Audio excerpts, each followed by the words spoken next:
Got it.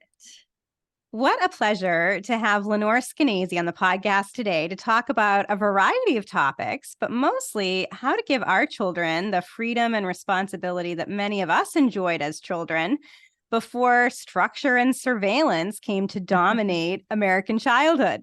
Lenore is the author of the popular book Free Range Kids, now in its second edition, and is the co-founder and president of Let Grow, a nonprofit organization promoting childhood independence.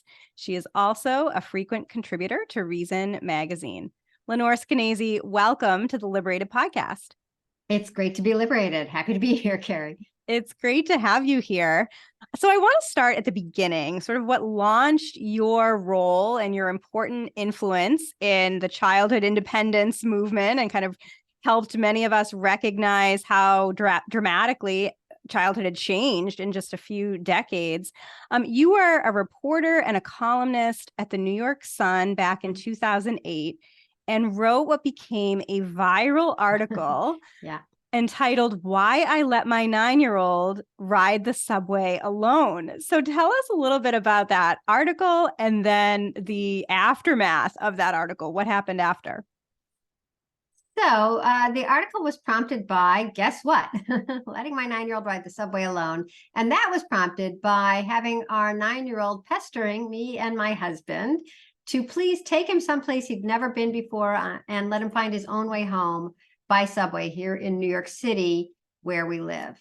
And our older son had never asked us this, so we didn't really have a pat answer for like, this makes sense or not. But we talked about it between, me and my husband, and then we sat down with Izzy and a subway map, and we're always on the subway. It sounds like we live on the subway, but we are always on the subway, monthly Metro cards because we use it so much.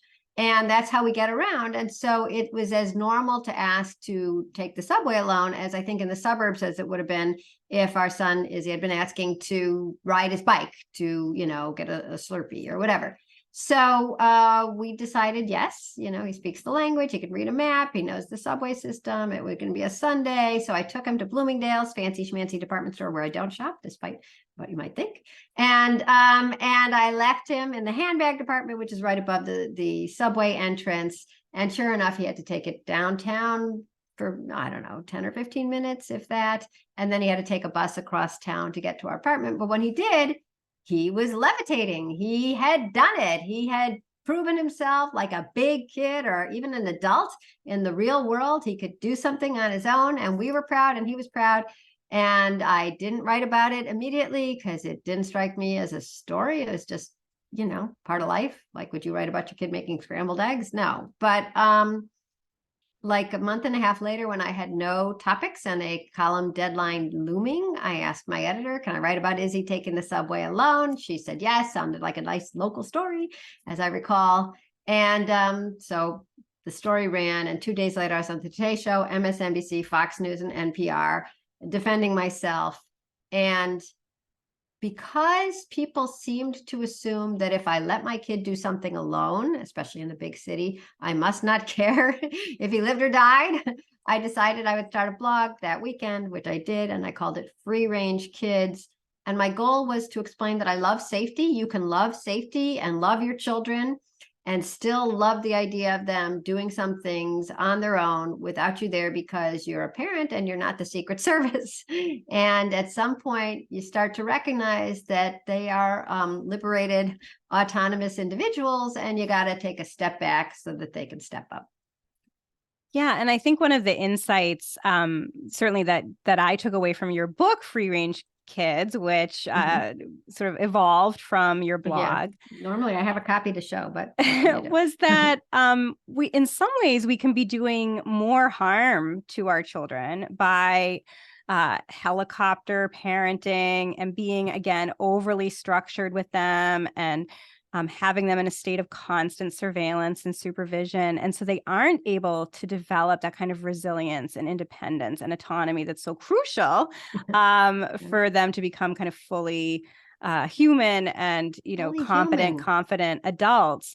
So I wonder if you could talk a little bit about what you trace in Free Range Kids, which is what happened to our culture. How did we get here? Because I remember, my childhood obviously well before cell phones, kind of growing up in the 70s and 80s, and being, a mile away from my house on my bike, coming home from, when the streetlights came on, all of that. Yeah. And what happened between then and now?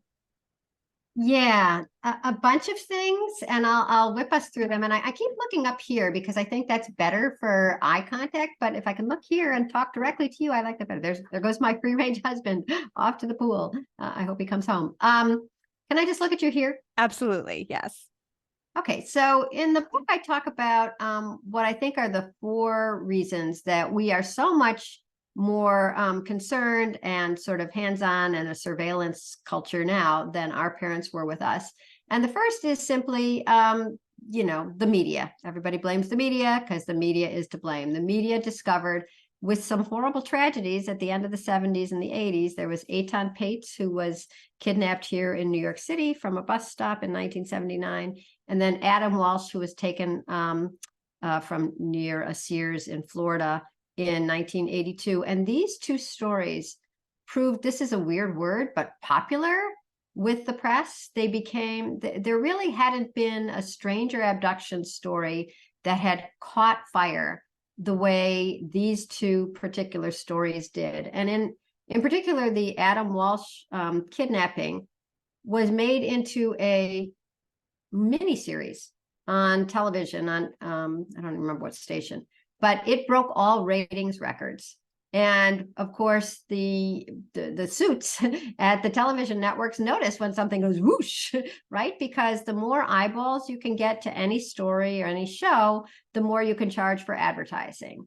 And remember that the media is there to entertain us or inform us or teach us. It's there to make money. So if that's the story that's making the most money, they said, let's do that. And in the 80s, it was also the birth of 2 more things. One was cable television, which meant a 24-hour news cycle to fill. And also it was the sort of the population of what they called eyewitness news and action news. Both of those had started like around 1970, 75. And that's when television also recognized that the easiest and cheapest way to get viewers was to make television news all about crime. You can always find a crime, no matter where. And whether crime was going up, which it was in the 70s, 80s, and 90s, or coming down, as it was from the mid-90s through the 2000s and 2010, it never changed in action news. It never changed on your local news. It always looked like there was a river of blood. Blood was splattered everywhere outside your home. And there's something called the mean world syndrome, which is the more you watch, television or now, anything on the internet that's scary, the worse you think the world is, and the more you stay inside because the world is mean world. And that means that you're consuming more media, which convinces you even more reason never to go outside, which means that you don't go outside and blah, blah, blah, blah, blah. It's just this infinite, mirror within a mirror within a mirror. And so the media really took the fact that we live in a fallen world, which is true. There's never been a time with 0 crime, Cain and Abel, persons 3 and 4, and there was already blood, and turned it into the idea that it was untenable to let your kid do anything independently. You'd be crazy to let your kid do something because didn't you read, didn't you see? And in fact, after I wrote the story about letting Izzy take the subway, some people were contacting me saying it's too dangerous. Everybody's always saying that. But one person wrote to me and said, how could you let your children go outside in New York? Don't you watch Law and Order? Like, okay, yeah, I do. It's fiction. Doesn't seem to matter. Everything goes to your brain in the same place, which is the fear place. And I don't know how much more I can go on about this, but I will for just 1 second, which is to explain that the brain works like Google. And if you ask Google to recommend a great dumpling restaurant in the East Village, which I sometimes do, it will give you, 5 different places, and they'll all be good recommendations of something that you might want to check out. Here's one that's cheaper. Here's one that's more gourmet. But when you ask your brain, is it safe for my child to wait at the bus stop? It brings up the stories that are easiest to remember, the horrible stories, the Eitan Pates story, or maybe something from Law and Order. And the top search results in your brain, like that you're seeing in front of you, are like, oh, there was that 6-year-old who was kidnapped, and oh, there was that kid on Law and Order, and oh, there was this. And the more easy it is for your brain to retrieve anything, it's called the availability heuristic. The more available a story or a picture is to your brain mistakes it for being more relevant, just like a Google result. And so we've had now 2 generations of the action news and the cable television and Law and Order, and now Facebook moms saying my kid was almost taken from IKEA. And so it's so easy to retrieve these stories, whether they're true or not, whether they were fiction to begin with or not, that it becomes very hard to say, it's okay to let your kid go outside. It's pretty safe, even though it is. Yeah, and I think it's a good point that you make, that crime has actually fallen, since the 1970s and 80s. Violent crime is at quite low rates today. Yeah. And so some of it is just misplaced fear around, your statistical likelihood of being involved in a violent crime, or your child being involved in a violent crime. But nonetheless, these trends occurred. And this was also a time, of course, when more women were entering the workforce. So there was sort of this sense of, needing after school care, kind of beyond the latchkey era. And so there were additional extracurricular activities and after school programs that emerged that were quite structured, right? Think about youth sports and other kinds of afternoon programming. And so then we end up in a situation where there's just not a lot of kids in the neighborhood anymore. Right. And you want to send your kid out and it's like a desert out there. Yeah. And so then, of course, we lament kids are on their video games all the time. And it's because, there isn't necessarily, kids in the neighborhood. So this is one of the things that in free range kids you began to focus on, and of course have continued to focus on even more deliberately in Let Grow.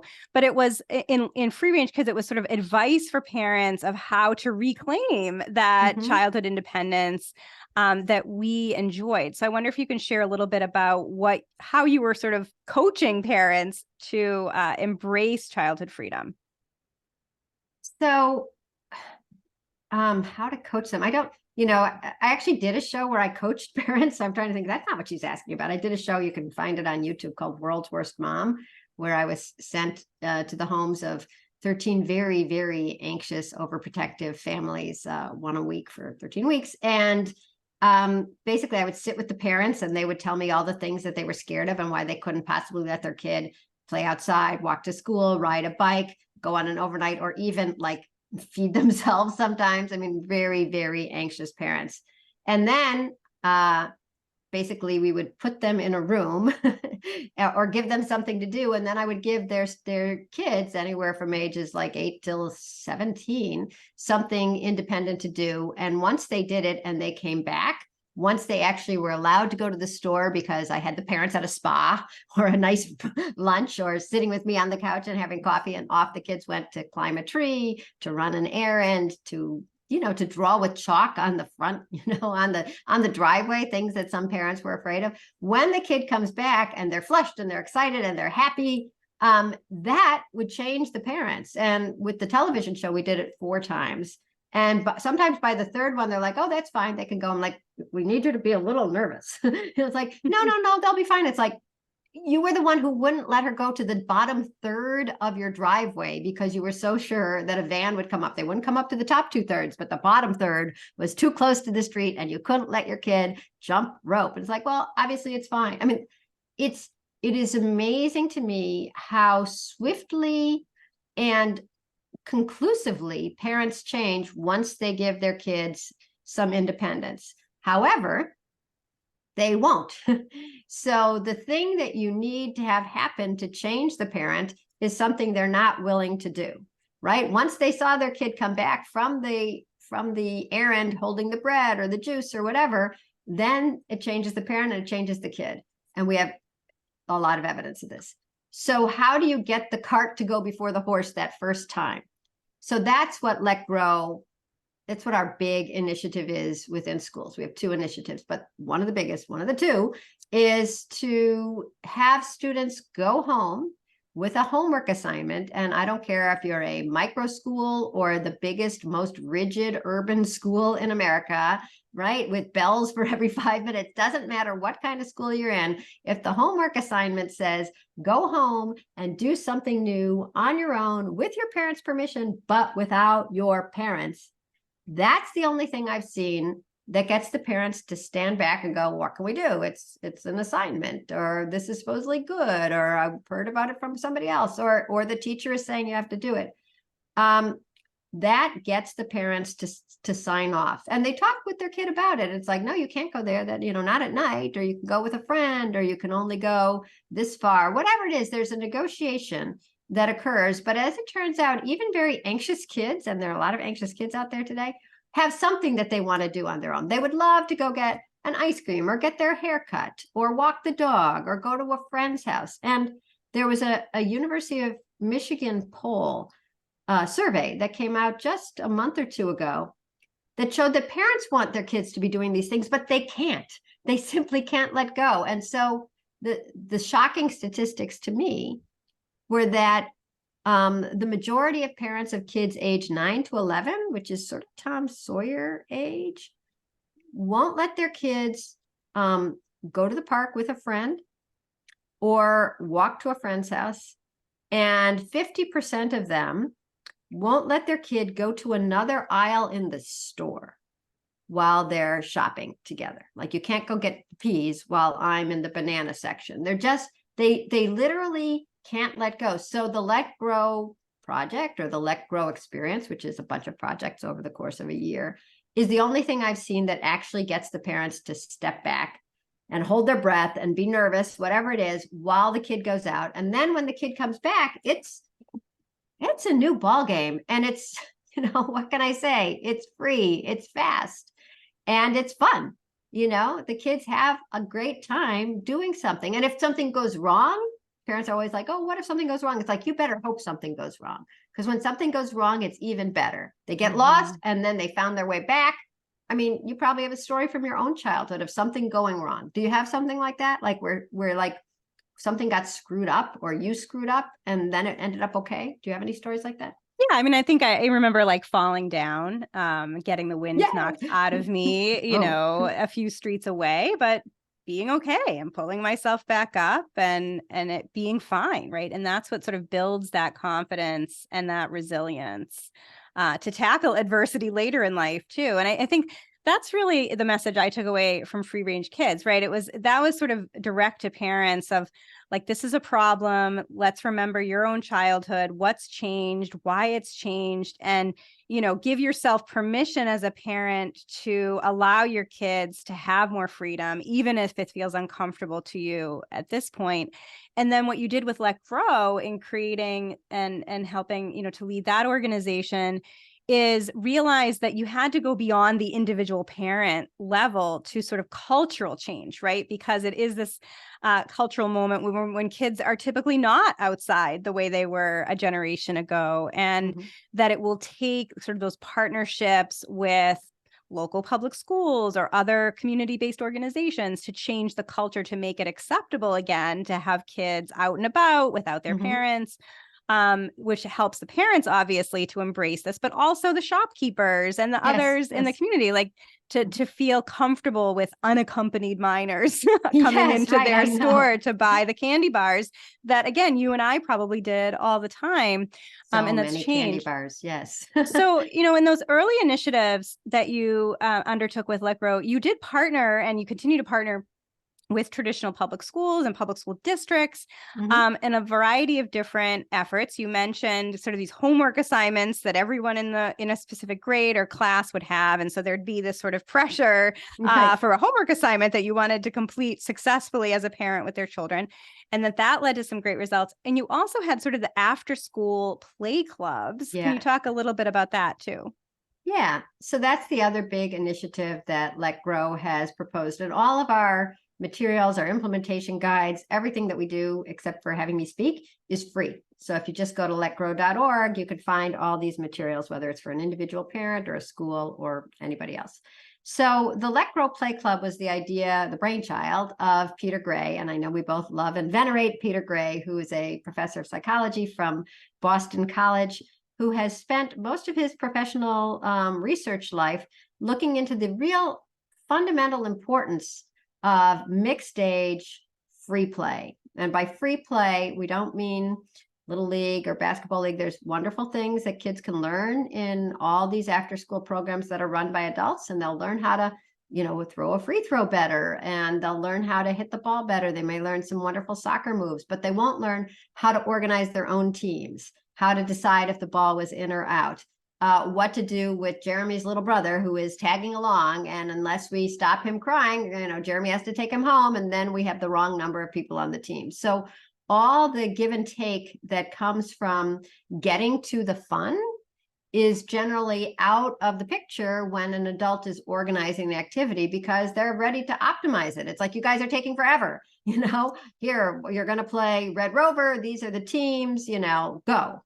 And what adults, including me, can't stand is watching kids dither, watching them be upset, watching them argue or be mean or unfair. And so we're always jumping in to get to the game already, or, get to the next part of the game. And the weird thing is that it turns out that all that interstitial messy stuff before a game and that keeps stopping the game turns out to be the wheat germ. And parents get straight to the white flour. It's like, oh, this is fluffy and fun and good, and we've made the Wonder Bread. And it turns out that we've missed the fiber that is important to children's development, that is this back and forthing that looks like it's wasted time. And so how do you give that kind of unstructured, messy time back to kids in a culture that is paying for coaches and uniforms, and parents are driving them to an activity? Well, what we suggest is that schools stay open just as if it was 1952, stay open, throw some balls out there, some chalk. Kids can bring an old suitcase or typewriter from home, pallets and junk, and let them play. And what we've seen when the schools do allow this is just this explosion of joy. It's like, and guess what? Joy isn't like a waste. Joy turns out to be an important part of childhood too. And part of the joy is making something happen. Instead of being at Chuck E. Cheese and being entertained, you have discovered that you can make things happen. You have changed the rules because it was so boring or unfair. You have done something without an adult helping you or patronizing you. And what we found is that kids of different ages who, you're dealing with a much different population, Carrie. You're dealing with people who have already had these explosions of epiphanies in their heads, like, wait a minute, traditional school is segregated and rigid and regimented. But a lot of kids have been in that kind of rigid culture, and they only know their fellow third graders. Well, if you're a slow third grader, you might not have a lot of friends.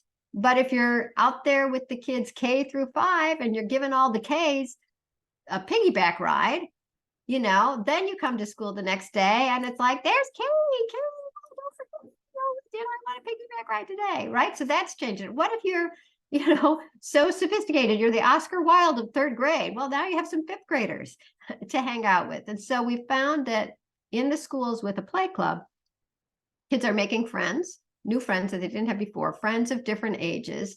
And what we found also is that the older kids, when interviewed, what did you like about play club? Often they'll say things like, what I really liked is teaching the little kids a game. Or I really liked when I would see a kid who looked lonely and I would chase her, and that would be fun. And what it occurred to me when I was reading these quotes from all these kids is like, okay, so what they liked was empathy. They liked the empathy with the children. They liked being kind. They liked being creative. And maybe they just don't even get a chance to do that in their regular life. I mean, if you're only with your other 10-year-olds, you can be a nice person, but you can't really change the life of another kid. And And so I thought, God, that's something else we've deprived them of by keeping them in their strata, is recognizing, all the different parts of you that can get turned on when you're playing, when you're with a group of kids. And Jonathan Haidt is one of the co-founders of Let Grow, and he has a new book coming out in March called The Anxious Generation. And I was helping him with the chapter about play, which a lot of the book is about how important free play is. And so I was talking to some free play experts, which is a weird thing. And one of them, and I can't remember which, I think it was either Tim Gill, who's in England, or Rusty Keeler, who's in Ithaca, New York. One of them said, and don't forget, you want to have a lot of sandbags out there and big pallets. And I'm like, okay, why? And whichever one it was said, because they're too heavy for one kid to move. So what are you getting in free play? You're also getting the cooperation that is, the teachers are like trying to flog kids into when it's a group project, right? But this is a group project that they do. How are we going to build this fort? Well, if we had the sandbags, that'd be a great fort. And so, okay, help me. And kids, we've heard that teachers see kids cooperating who don't even like each other in real life, right? But this is more real, and you have something to do. And also, I was just talking to another play researcher today about the kids don't think they're playing. Kids think that they're making something happen. They're doing something. And that's what they're going to be doing for the rest of their lives, right? We think, oh, they shouldn't, play is so stupid because eventually they're going to work. Well, they think they're making a fort.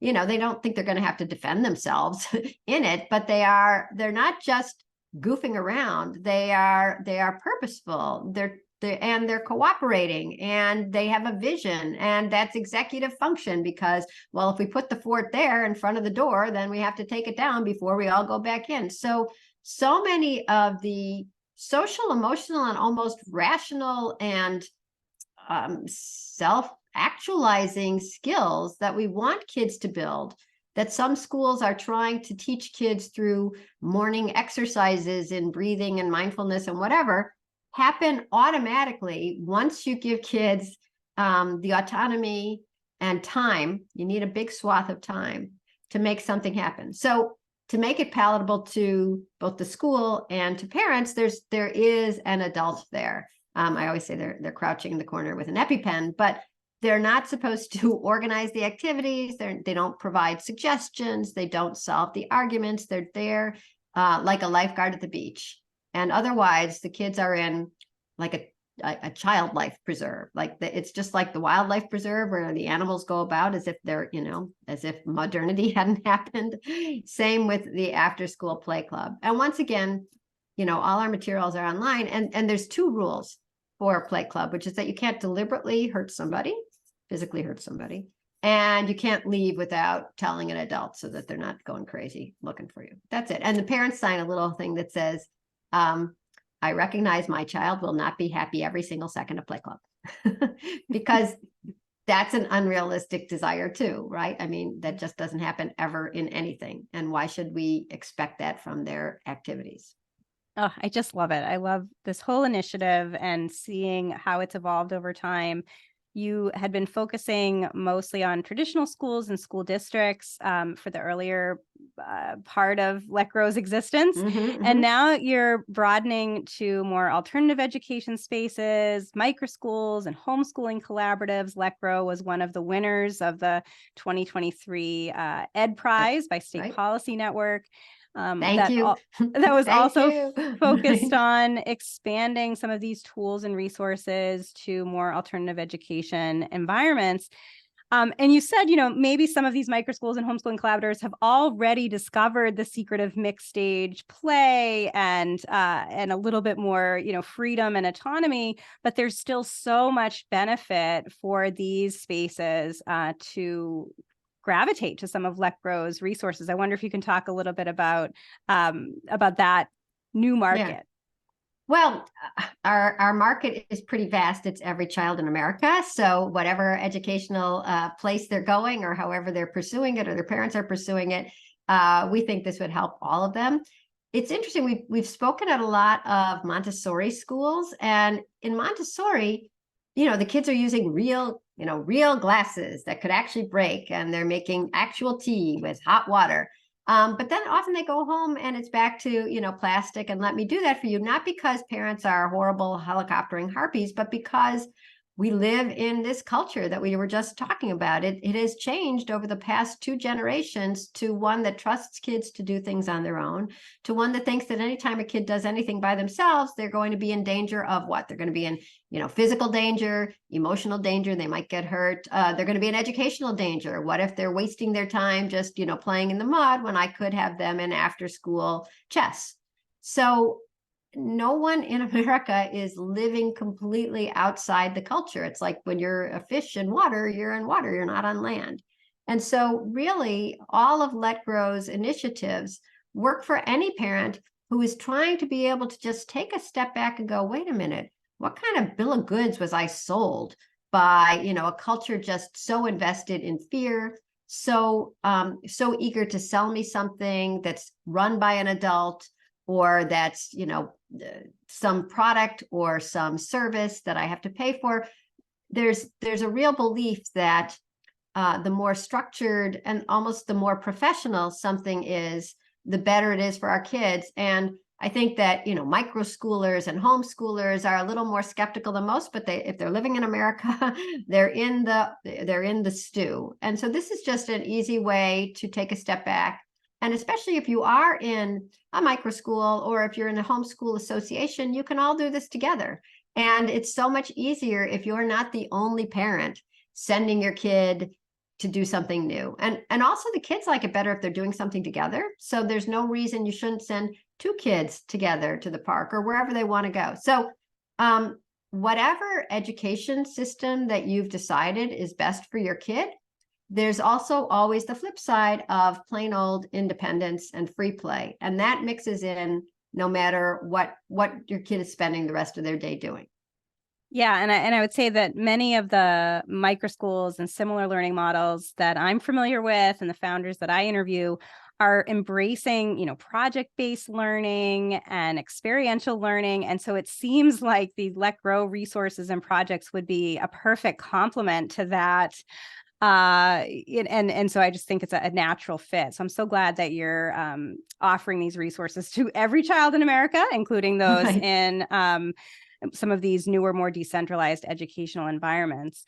And Let Grow has had so much success with all of your initiatives. It's just a pleasure to watch. And another big success you've had is influencing state policy to try to pass laws that decriminalize childhood play, I guess is the way to put it. Tell us a little bit about those efforts. So they're great. What can I say? Sometimes when I say, you just have to let your kids walk to the store or play outside, parents tell me that they're not afraid of their kid getting kidnapped. They're afraid of somebody calling 911. And I feel like I hear from every parent who did have 911 called on them. So sometimes I feel like I've overemphasized the danger of letting your kid do something and some busybody thinking that you're neglectful, right? Or thinking that the authorities should step in. But I hear about them. So 2 things. One is it happens. 2 is your children won't get taken away. That's what everybody's really worried about. And thank God that doesn't happen. So don't let that be a barrier, but do let it be an impetus to consider working on a law in your state, trying to promote a law in your state that similar to the ones that we've passed in 8 states now. So the Reasonable Childhood Independence Law that was first passed in Utah, but has since passed in Texas, Oklahoma, Colorado, Virginia, Illinois, Connecticut, and Montana, basically boils down to saying this, that neglect is when you put your kid in obvious and serious danger, not anytime you take your eyes off them. And that is, it's a big relief to people across the economic spectrum, I would say. Oh my God, can you pause for 1 second while I let in probably an Amazon guy? Is that possible? Sorry, thanks. So basically this law helps you if you want your kid to go outside and play because you're a free range parent and you think independence is good, but it also helps anybody who can't afford extra childcare. So if you're a mom and you're working 2 shifts and you know that your kid is going to come home from school at 3:30 and you're not going to be home till 5:30, but you trust her to get a snack and do her homework or watch TikTok or whatever it is, then it's up to you, right? That's not neglect. That's called poverty, and poverty is not neglect. So what we've had in all the states that we've passed is generally we have bipartisan sponsors, and in I think 4 of the states, including red, blue, and purple, like Colorado and Utah and Connecticut and Illinois, those are pretty disparate politically states. We've had the law passed unanimously. So it really shouldn't be controversial at all. And yet sometimes it is. People think that we're advocating for letting kids run wild through the streets and we don't care if they're home at 3 a.m. And really all we're saying is like, parents know their kids, they know their neighborhoods. Unless they're really doing something outrageous, you got to step back, because no parent ever thinks that the other parent is doing everything right. And that's it. Now we're just writing it into law, because until now, a lot of the neglect laws, and still to this day in many of the other states, the neglect laws say things like neglect is when you fail to properly supervise your child. Well, that's pretty ambiguous. So this just makes it a little narrower. It's when you're really doing something that is obviously dangerous. And our next state that we're working in is California. Oh, just makes such a big impact. And in a lot of ways, these legislative initiatives came from your article writing. I mean, you were cataloging a lot of these stories of parents who were really exercising reasonable judgment, letting their kids go to the park unaccompanied or unsupervised, and would have the authorities called on them. And then you realized, let's create a legislative movement around this to protect parents. One of the cases that it stands out is the Maytiff family in Maryland. I wonder if you could talk about that a little bit. Happy to talk about them. So Danielle Maytiff was a self-described free-range parent still alive, still is, in Silver Springs. Her kids were 10 and 6 back about, I don't know, probably about 8 years ago. And she and her husband let them walk home from the park one afternoon. Somebody saw them, called the police. And when the police came to the door, it was just crazy. Actually, at that point, only her husband was home, Sasha. And the police said, what just happened? He's like, I let my kids walk home from the park. And she's like, are they your kids? And he's like, yes. And she said, show me your ID. And he's like, okay. But you know that this is my house and they're here with me. So why do you need my ID? She said, go get your ID. So she said, so he had to go upstairs to get his wallet. And she said, you better come down with just your ID or shots will be fired. So he came down with his ID, proof that he was the father of these children, and they left. But then they had Child Protective Services follow up. And eventually, and it took a long time, all the charges were dropped, because obviously you're allowed to let your kids walk home, especially 10 and 6. I mean, my crossing guard was 10 when I was a kid. So the idea of not letting a 10-year-old walk home is kind of nuts. But then the kids were out again, and at another park closer to their home. And what's interesting about this time is that once again, the police, the authorities were called. But the phone call, the 911 call, was released to the public. And it's so interesting because it is a guy, he sounds very nice. And he says, hi, there's these kids outside. And the 911 is going like, well, what are they doing? He said, well, they were just like petting my dog. And do they seem okay? Oh yeah, they seem really fine. It's like, well, what were they doing? I think they were playing. What are they doing now? I think they're on their way home. It's like, okay. And rather than that being a like, gosh, what a nice thing, kids, dog, friendly, neighbors, park, the 911 operator was legally compelled to pass it along to Child Protective Services, or to the cops. I actually don't remember which, but the cops ended up coming. And then they picked up the kids. And when they realized that, oh my God, they're the Maytiff kids, we've just, they've been in international news, they didn't know what to do with them. They didn't call the police. They didn't call the parents. And they took them for 3 hours to a holding pen, an emergency shelter, as if these kids had no shelter, as if it was an emergency. And finally, they called the parents and told them what was going on. The parents, who were pretty damn scared, because where were their kids?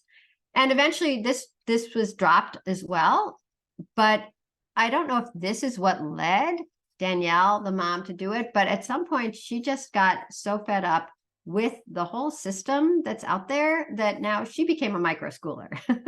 So there's something about the desire for freedom and autonomy for your kids and for yourself, your own decisions, and who's ruling your life, whose rules are you being, whose silly rules, excessive rules are you being forced to play by? That I think goes very hand in hand between the free range, let grow movement and the micro schooling, unschooling, homeschooling movement. And I should mention that when our law got passed in Virginia, we had once again one of these amazing spectrums of people from all walks of life and all political parties helping us. But very helpful to us was the I think at the time, God, what's his name? I love him so much and I can't remember his name. Do you remember his name? You have to pause. So when we were trying to pass our law in Virginia, we had this giant spectrum of people helping us, from far left to far right, everybody in between. But one of the most important people for us was Will Estrada, who is now at the Homeschool Legal Defense Association, HSLDA. And, you know, he got up there because he believes in what we're talking about, which is just, it's not even freedom. It's recognizing that children are humans and not pets and not FedEx packages. So they don't have to be always with a minder in the world. In fact, they are part of the world. And to not treat them that way is stunting them. We had a psychology professor at Long Island University do a study recently that was, I'd say, going to be significant, you know, when we look back on this era, where he had heard about Let Grow and our efforts to give kids independence through the schools, you know, through the homework assignment of the Let Grow project. And he thought, I wonder if this would work with kids who have an actual diagnosis of anxiety, because as we've seen, and as Peter Gray has written recently in the Journal of Pediatrics, as kids' independence went down over the decades, their anxiety and depression went up. And this is long before there were phones or, you know, any kind of electronic tracking like we have now. It's been happening for decades. So Camilo Ortiz, the professor, found, he's normally also a clinical psychologist, he found 4 families that were willing to have their kids who were extraordinarily anxious treated with independence therapy. And it was a 5 therapy session. And the first session was just him and the parents. And he tells them, look, this is what we're doing. We believe in independence. You're going to have to say yes when I suggest that you step back and your kid tells us what they want to do. And the parents were desperate. And so they said, okay, second meeting is with the kid. And rather than in cognitive behavioral therapy, you ask a kid, oh, I hear, you know, you're really afraid. Well, this is a real case. You're really afraid to walk upstairs in your own home without your mom or dad, right? Because that really was the problem with this 10-year-old. But instead of focusing on that deficit and that scary thing and that sort of pain point and saying, well, how about tonight you walk upstairs and you wait there for 5 minutes, which is exposure therapy. And then tomorrow you're going to wait for, you know, 10 minutes. And the day after that, next week, you'll wait for 20 minutes. Rather than focusing on that, he said to the kids, you're 10. What do you want to do? What kind of thing do you want to start doing on your own without your parents that you haven't done yet? And even these 4 families, even with the 4 anxious kids, the kids had things they wanted to do. And this kid wanted to walk home from school by himself. And by the way, he was developmentally delayed. He was both small and developmentally delayed, but he wanted to walk home from school. He's an only child. His parents say, oh, okay, right? The mother was so nervous, she took the day off work. She could not function, knowing that her son was going to be walking home without her picking him up and bringing him home. But you know what? He walked home, right? He walks through the door. There he is, safe and sound. And the next day, she could go to work when he walked home by himself. And then pretty soon he wanted to take the Long Island Railroad for 4 stops. You got to love these public transportation kids. And so he did that. And I don't even know what he did for his other projects. The whole idea was that you had to do, it was 4 weeks of therapy for the kid, once a week. And you're supposed to do an independence activity every day or every other day. Anyways, that was during the summer between 5th and 6th grade. sixth grade starts in September, this last year. And the first day of school, you're going to get your locker, and you're going to get a combination. You're going to find out who your homeroom teacher is and find out where that room is. Traditional school, right? And the school allows, they say, it's a big first day. It's going to be confusing. It's going to be loud. It's going to be thrilling, but you probably want your parents there. Don't worry. You feel free to bring your parents, because that's the state we've gotten to, right? Sixth graders, 10 years old, 10 or 11 years old. Bring your parents. It's way too much to ask you to transition to a new school. And this boy, small, developmentally delayed, says to his parents, I got this. Wow. Yeah. And he said that when he came home, he said he was like one of the only kids who didn't have his parents with him. Wow. Yeah. That's amazing, Lenore. And you and Dr. Ortiz, the professor at Long Island University, wrote an op-ed in the New York Times earlier this fall called This Simple Fix Could Help Anxious Kids. And it really is this independence therapy, play therapy. But I think it's also a simple fix that can help anxious parents, because that's where a lot of this is coming from. Yeah. As you have recorded over the years. So just incredible work that you have been doing for years and that you continue to do with Let Grow, not only on the legislative side, but really changing the culture through partnerships with schools and micro schools, and giving both parents and kids permission to be independent. And then seeing the results of that, not only in improved mental health for young people, but again, also that improved confidence and independence and sense of personal agency that's so crucial as kids make their way into adulthood. So what's next for Let Grow? What's up for you all going forward? Well, you're the one who's talking to a lot of homeschoolers and micro schoolers and unschoolers. We don't have the evidence from that population yet. So what I would ask your listeners, I'll ask you directly, facing the camera here, is that tell us stories, right? If you can do it officially, you can go through Let Grow and, connect with us, and we'll send you all the materials for the Let Grow project and for the Let Grow Play Club. But you get the idea. I mean, it's time to start doing this. And when you do, I think you will be delighted.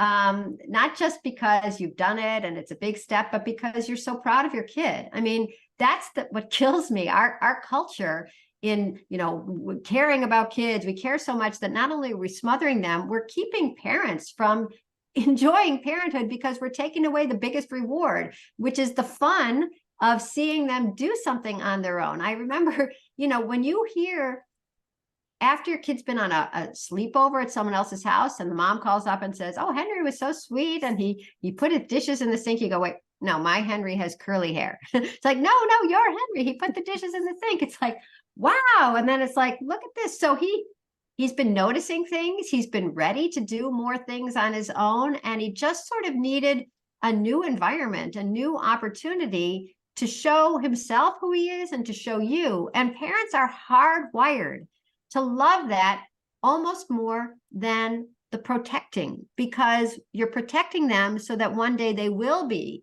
grown up enough, have enough agency and confidence and competence that they can go forth. And that's what parenting is. You're raising the kid so that eventually, when maybe you're not here anymore, they'll be okay.